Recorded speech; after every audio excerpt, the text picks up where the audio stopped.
Welcome to the broadcast. NASA principals are currently meeting the Independent Electoral and Boundaries Commission, IEBC, over their plans to conduct parallel vote tallying. IEBC Chairman Wafula Chebukati has warned against the plans and insists that the IEBC has the exclusive and sole mandate over results. However, Opposition Chief Raila Odinga insists their tallying will help enhance transparency of the process. His meeting was precipitated by repeated statements by the opposition NASA alliance that they will set up a tallying center parallel to the one run by the Independent Electoral and Boundaries Commission. Both the IEBC and the Jubilee party leadership have dismissed the NASA tallying center, with the IEBC maintaining it has the exclusive mandate to transmit results. IEBC peke yake hapana. IEBC itatangaza yao na tutafananisha na yetu. Walete yao, twende kwa wananchi, wawachane na tallying center. Hiyo ni kazi ya IEBC. About law and order. Now, if somebody announces results which are not correct, you know it's a recipe for chaos. The opposition has, however, remained adamant that it will conduct a parallel vote tallying exercise to ensure that there is no rigging. IEBC maintains that all political parties will have access to the results it will be transmitting. Raila says there is nothing sinister with their plans, arguing that the opposition is not keen on usurping IEBC's mandate. The meeting is also expected to address the issue of ODM primaries, expected to kick off tomorrow. We'll go to UK. The government does not regulate how the Labour Party does its affairs, or the Conservatives, or in the US, the Republicans and the Democrats. Political parties are free organizations. Members belong voluntarily, and we don't want to be micromanaged by an election body. The electoral body on Wednesday warned parties not to start primaries until the list of aspirants is gazetted. IEBC will gazette lists next week. We understand the latest from Anniversary Towers is that the meeting between the NASA principals and the IEBC commissioners is now over. They shall be issuing a statement shortly. Let's now cross live to the IEBC headquarters, where Rita Tinina is standing by. Rita, what do we know so far? As you mentioned, that meeting is about to wind up. The principals have been meeting for the last 1 hour, 40 minutes or so. Raila Odinga was the first one to arrive at about 11:20, followed a few minutes later by Musalia Mudavadi, then Kalonzo Musyoka, and they proceeded right into the meeting. That agenda, of course, the issue of the tallying, NASA announcing that they will conduct their own tallying of the results during the August polls. Later, the IEBC dismissed that plan and invited the NASA principals to come and discuss the matter. So we are waiting to hear what they have come up with. Have they managed to agree on the issue? Will ODM and other parties in NASA be able to conduct their own tallying of results? Ben, this is an issue that won't be happening for the first time. In 2013, you will recall the Uhuru Ruto team had their own tallying center at the Catholic University. And so it is not a thing that will be happening for the first time. Analysts have argued that there is no law that can bar political parties from conducting their own tallying of results, as long as they announce results that are the same with those that will be released by the IEBC. Ordinarily, party agents are in every polling center taking account of what is happening. And as long as analysts argue, as long as those agents then post the results that have been announced at the polling centers, then there is no problem with that. And those results then should tally with what will be released eventually nationally. Ben.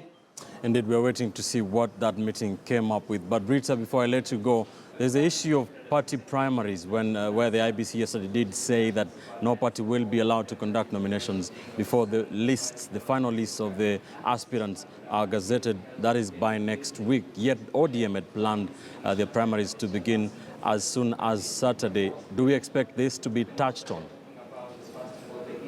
Well, we are not sure whether that issue came up during the meeting. ODM had insisted that it will conduct its primaries beginning this weekend, and it argued that it is a matter they had raised with the IEBC, and the IEBC said it was all right to begin with the nominations this weekend.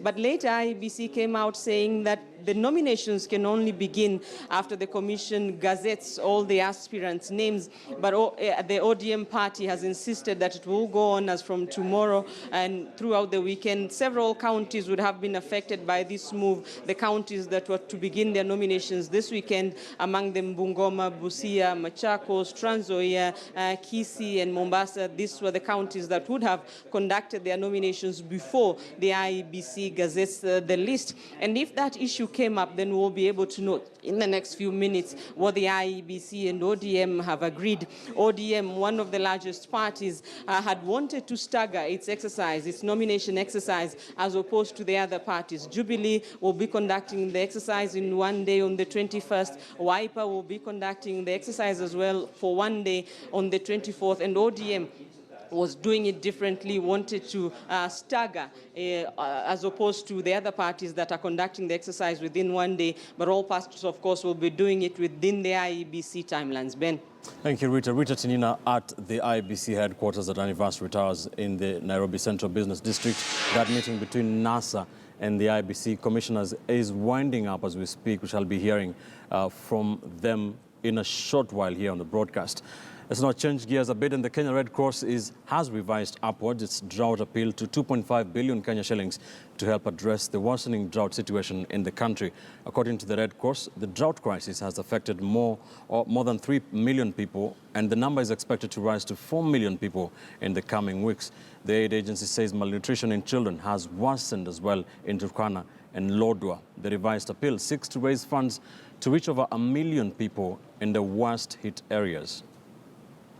The pastorate community will require continuous support until May at the earliest, but all in all, what we are saying, even if the rains now come in April, then water and pasture, maybe there'll be a reprieve for a month or two. So we're looking at April, May, and June.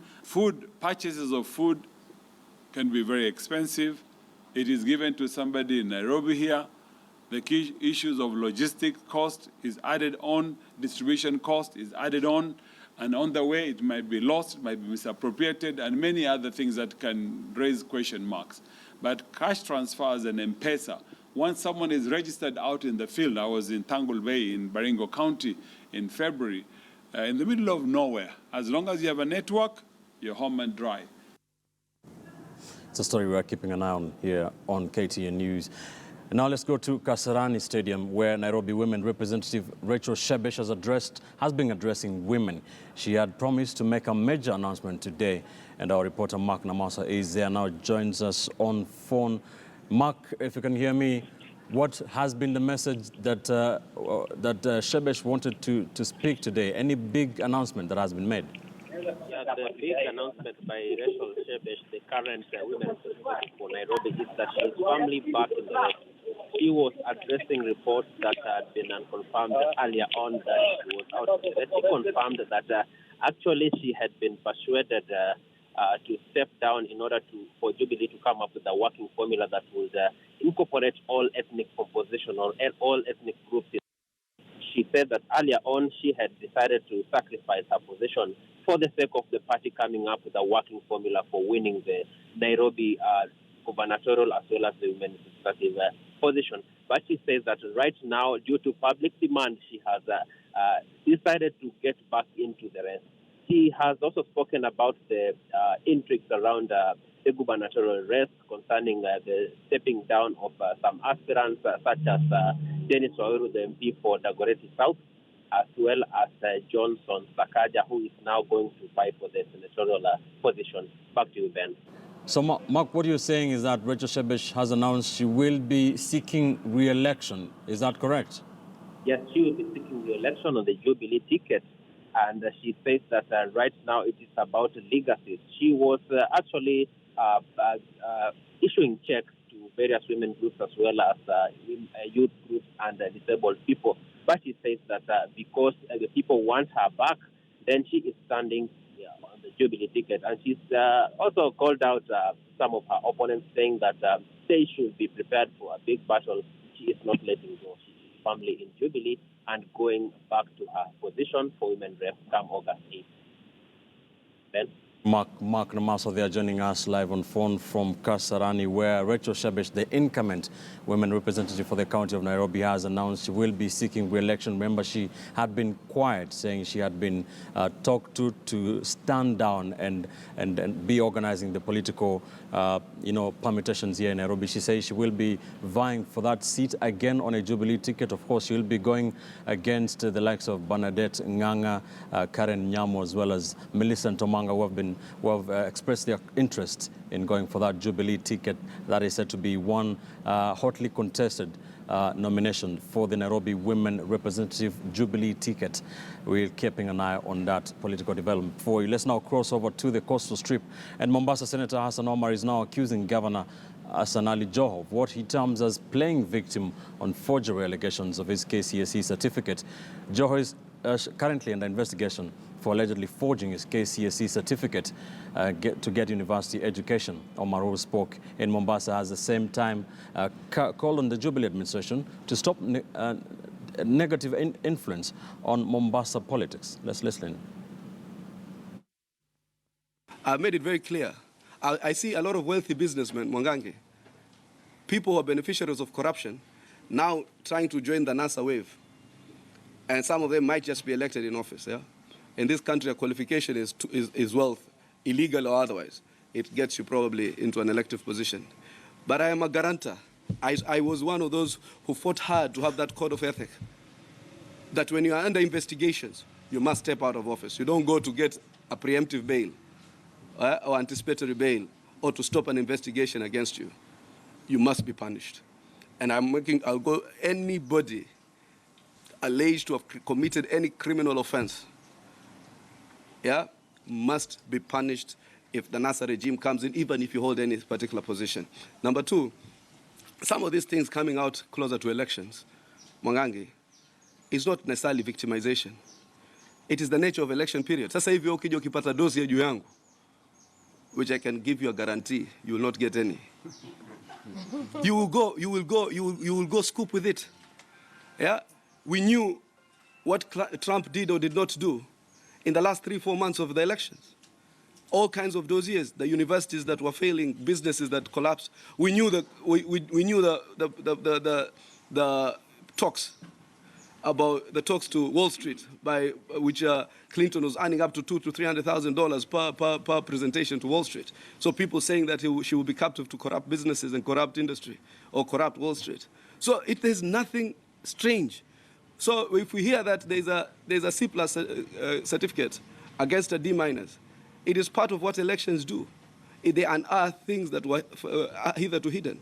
But they should not inform the conversation. That's why I'm asking, let Joho be in peace so that we can have an issue-oriented campaign. All of you here are residents of Mombasa, and you know, minus those emotive issues, minus the fights, that he has nothing to offer. So that's why we are saying, let him be. And I can assure you, after the NASA government takes over, this forgery will be one of the first matters that will go before a criminal jurisdiction. Let's now bring in our reporter at the coast, that is Francis Mtalaki, joining us live.